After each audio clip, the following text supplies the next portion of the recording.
I never thought a small garden could cause so much trouble. The memorial I planted for my late mother was simple: her favorite roses, a few decorative stones, and a small angel statue.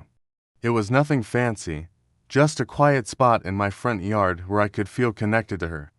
But apparently, that was enough to send Patricia Wilkins, our HOA president, into a complete meltdown. Everyone in Oak Estates knew her as the neighborhood tyrant, but I had no idea just how far she'd go to enforce her twisted idea of the rules. It all started with a letter in my mailbox: notice of violation unauthorized landscaping modifications. According to the letter, any change to a front yard needed prior approval, citing some section of the community guidelines. I sighed, gathered my photos and garden plans, and submitted a formal request, even though the garden was already there. I assumed they'd approve it retroactively. I mean, it was neat, beautiful, and hardly offensive. But 2 weeks later, I got a cold, one-sentence response: request denied. Restore the yard within 7 days or face a $50 daily fine. No explanation, no suggestions, just a hard no. I tried calling Patricia at the HOA office. The assistant sounded genuinely sorry as she explained Patricia was unavailable but would call me back. Of course, she never did. After 3 ignored calls, I decided to show up at the next HOA meeting. When I walked into the community center that Thursday evening, the tension was thick. About 20 of my neighbors sat in uncomfortable folding chairs, most looking like they'd rather be anywhere else. Patricia sat front and center, her platinum blonde hair perfectly styled, red nails tapping impatiently on her leather portfolio. Next item on the agenda: landscaping violations, she announced proudly. Some homeowners seem to think the rules don't apply to them. Mr. James Mitchell on Sycamore Lane has installed a garden without prior approval, she said, my name like it tasted rotten. I raised my hand. I'd like to explain.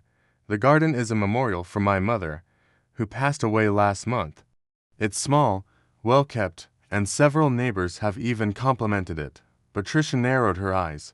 Rules are rules, Mr. Mitchell. If we make an exception for you, we'd have to make exceptions for everyone. Your emotional attachment to unauthorized landscaping is not the HOA's concern. My jaw clenched, but I kept my voice steady. Then, can you explain why it was denied? I'm willing to modify it to fit the guidelines. The committee found it inconsistent with neighborhood aesthetics, she said vaguely.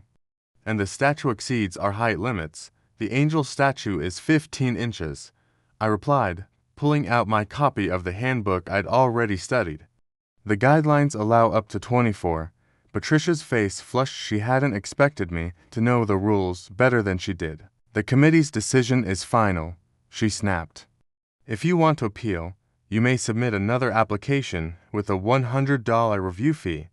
After the meeting, a few neighbors approached me to offer support. One whispered that Patricia denied her bird bath request last year, but approved the exact same one for her friend. It was clear she was just enforcing the rules whenever and however she wanted. I decided to file the appeal anyway. I included photos, measurements, and written support from neighbors. I even highlighted the specific HOA guidelines, showing my garden didn't break a single rule. Paying the $100 fee stung, but keeping my mother's memorial meant more. While waiting for the decision, I installed a Ring doorbell camera. There had been some vandalism in the neighborhood, and honestly, after the tension with Patricia, I wanted evidence just in case. That camera turned out to be the smartest choice I ever made. 3 days after submitting my appeal, I was at work when my phone buzzed with a Ring alert. Someone was at my door. I opened the app and I froze. It was Patricia Wilkins herself. She wasn't ringing the bell or knocking. She was just standing there, glaring at my garden like it had personally offended her.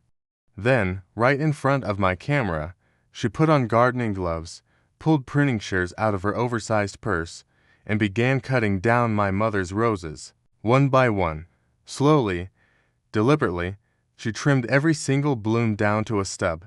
She yanked out the smaller plants. And then the part that made my heart stop, she picked up the angel statue, my mother's memorial piece, and slipped it right into her bag. She wasn't enforcing rules. She was vandalizing my property and stealing from me. I called the police immediately, explaining everything and confirming that yes, I had full video proof of what happened. By the time I rushed home from work, a police cruiser was already parked in front of my house. Patricia's car, unsurprisingly, was long gone. Officer Reynolds greeted me with a sympathetic look. He said, "We've already spoken with Mrs. Wilkins at her home. She first denied being on your property at all. But once we mentioned the video evidence, she changed her story. Now she claims she was just removing violations as the HOA president." I just handed him my phone and played the entire ring recording. His face hardened as he watched Patricia destroying my garden and pocketing the angel statue. He looked up at me and said firmly, "HOA presidents don't have the legal authority to damage private property or remove anything from a homeowner's yard. This goes way beyond an HOA dispute. This is criminal trespassing, vandalism, and theft." The next morning, I got a call from the county prosecutor's office. They were officially pressing charges against Patricia: criminal trespassing, vandalism, and petty theft. When I explained the whole HOA conflict that led up to this, the prosecutor became even more interested and asked for all my emails, letters, and appeal documents. Word spread through the neighborhood like wildfire. It turned out Patricia had been tormenting residents for years with selective rule enforcement, excessive fines, and personal vendettas disguised as violations, but no one had ever caught her this clearly before. An emergency HOA meeting was scheduled. When I walked into the crowded community center, the atmosphere was completely different from the last time. The board members sat stiff and uneasy at the front table. Patricia's seat, right in the dead center, was empty. The HOA vice president, Robert, a nervous man who looked like he'd rather disappear, opened the meeting. His voice was cracking as he began. "In light of recent events involving our board president, we've called this meeting to address leadership concerns. The board has voted to remove Patricia Wilkins from her position effective immediately." A ripple of shocked whispers spread through the room. Robert continued, gaining a little confidence. "We have also unanimously approved Mr. Mitchell's garden and will refund his appeal fee. Additionally, all fines issued in the last 6 months will be reevaluated for consistency with our guidelines." Before he could say more, the community center door burst open. Patricia stormed inside, her face twisted with fury, her designer handbag swinging with every step. "This is outrageous," she shrieked. "You cannot remove me without proper procedure. I have dedicated 3 years to maintaining standards in this community." Robert actually stood his ground, though his hands trembled. The vote was unanimous.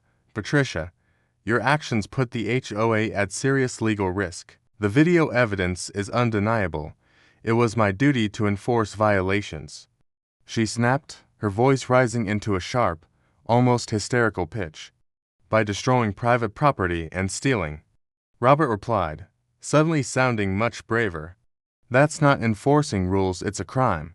The police have already contacted our insurance about potential civil damages, and you're facing up to 1 year in jail, plus fines up to $2,000. Patricia's face drained of all color. "Jail," she whispered. "That's ridiculous. I was enforcing the rules. The district attorney disagrees," Robert said bluntly, "and I've also been informed your employer has placed you on administrative leave pending the outcome." Patricia worked as a compliance officer at a bank, something she often flaunted to make herself sound more authoritative. The irony of her facing consequences for breaking rules wasn't lost on anyone in that room. "My job," she whispered, her confidence completely collapsing. "They can't do that. Do you know what this will do to my career? My reputation?" For the first time since I'd moved into the neighborhood, Patricia Wilkins didn't look powerful. She looked small, defeated, exposed. She scanned the room, searching for even one supportive face, but found none. Not after years of intimidating the very people who were now staring back at her. Her shoulders sagged. Without another word, she turned and stormed out, the door slamming behind her with a final, echoing thud. It was the sound of her reign as our neighborhood dictator coming to an abrupt and deserved end.